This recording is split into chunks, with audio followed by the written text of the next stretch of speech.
Hello there.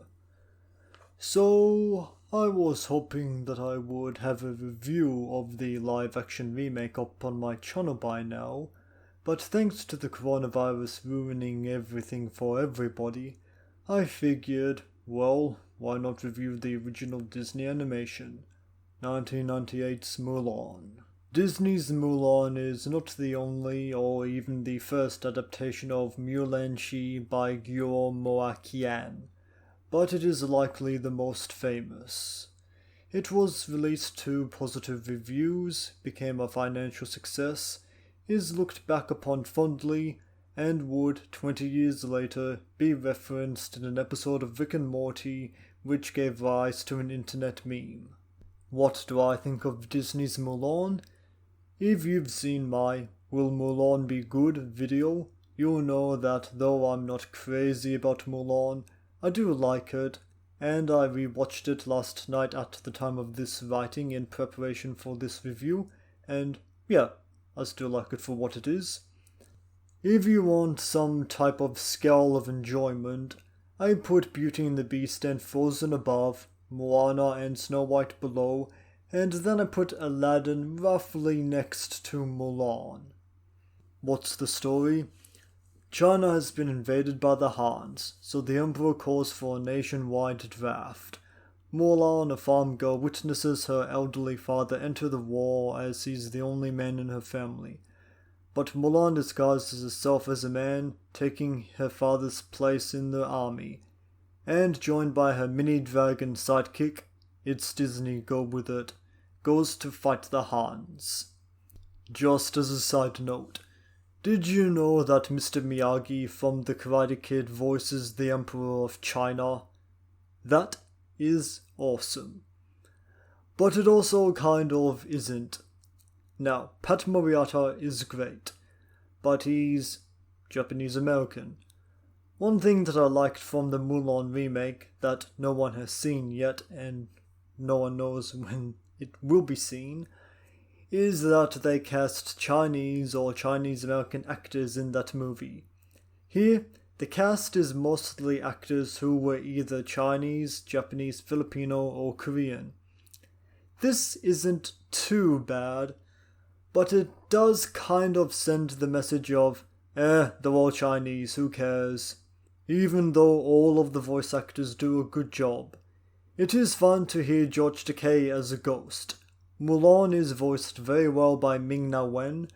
Also, did you know that the voice actress that provided the singing voice for Mulan also provided the singing voice for Jasmine? Eddie Murphy as Mushu.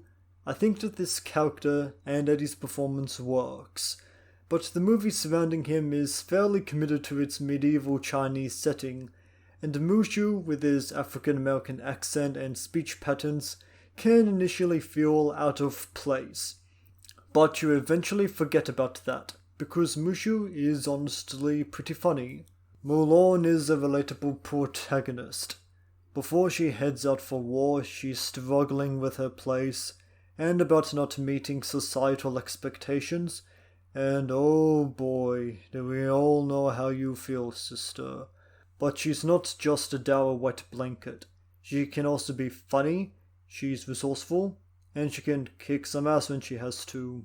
The movie in general is pretty funny, with its dialogue, character dynamics, and visual humor, but also has some impressive sweeping visuals for its battle scenes, and the Imperial City is a sight to behold near the end. Very impressive animation. The songs are hit and miss, I think. Honor to Us All is fine, but the visuals carry it. And Lea Salonga's vocals are impressive, but let's face it, Make a Man Out of You is the song that everyone remembers, and it probably is the best song. I'm more of a Hellfire or Let It Go type of person, but I like this too. It's basically Mulan's bootcamp montage with everyone getting a part in the song and using visuals as well as music to tell the story. Though my thought process is a little backwards, because when I think of Make a Man Out of You, I think of the parody song made by Team 4 Star 11 years ago. You're are a spineless, pale, pathetic lot, and you haven't got a clue. Somehow I'll make a man out of you. Oh my god, this is worse than death. Hope Toriyama doesn't screw me. Many really hope Tien will be okay. Okay. Hey! What's wrong? Maggot's out of breath? I don't want to die a virgin. Boy, you really need to watch just what you say. Ow! You must be swift as a coursing river, with all the force of a great typhoon, with all the strength of a raging fire, mysterious as the dark side of the moon. You blew that up, Mr. Piccolo. I know. Time is racing forward until we arrive. Shut the hell up, Nappa, and you might survive. Vegeta, are we there yet? No, Nappa, no, we're not. How about now? No, goddamn it, Nappa! I must be swift as a coursing river, with all the force of a great... Holy shit. That was 11 years ago. The film's score was composed by Jerry Goldsmith. I've seen at least one article expressing disappointment of the 2020 Mulan movie's lack of Chinese people working behind the camera, i.e. producers, writers, designers, and I do understand that, and it wasn't any different in 1998. But Jerry Goldsmith was one of the great film composers of his generation, composing the scores for Planet of the Apes, The Omen, Alien, Poltergeist, and the music that accompanies the logo for Universal Studios, so count your blessings, I say. Unfortunately, the score for Mulan, though stirring, isn't very memorable. The villain Shan Yu isn't that great either. What's his goal? Kill the Emperor and take over China, I guess. He's not all bad. Miguel Ferrer gives Shan Yu a menacing voice, and he has an intimidating presence, but he has a little that distinguishes him from the other bad guys. His falcon is mostly an accessory, and what exactly does he accomplish? He breaches the Great Wall of China, he spares a soldier to deliver a message, and has one of his men kill the other, he massacres a village, off-screen, invades the Imperial City causing some property damage in the process, and that's all. It also doesn't help that he only has around 6 minutes of screen time. Interestingly, in my research, I found out that in Han tribes, women could hold equal rank to men, and some of the Han's most brilliant military commanders were women.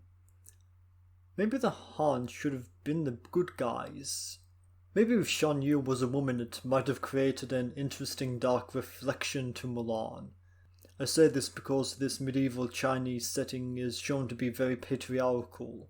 I'm not sure how accurate to history this is, but with this knowledge of how Han women were more equal to men, and how Mulan's problems stem from patriarchy and sexism, kind of makes me feel like Mulan should have committed treason and fought against China.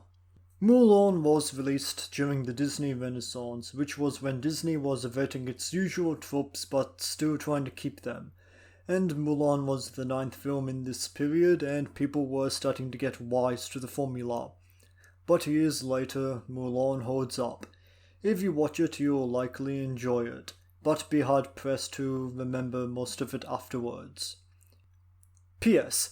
Give us the Szechuan sauce!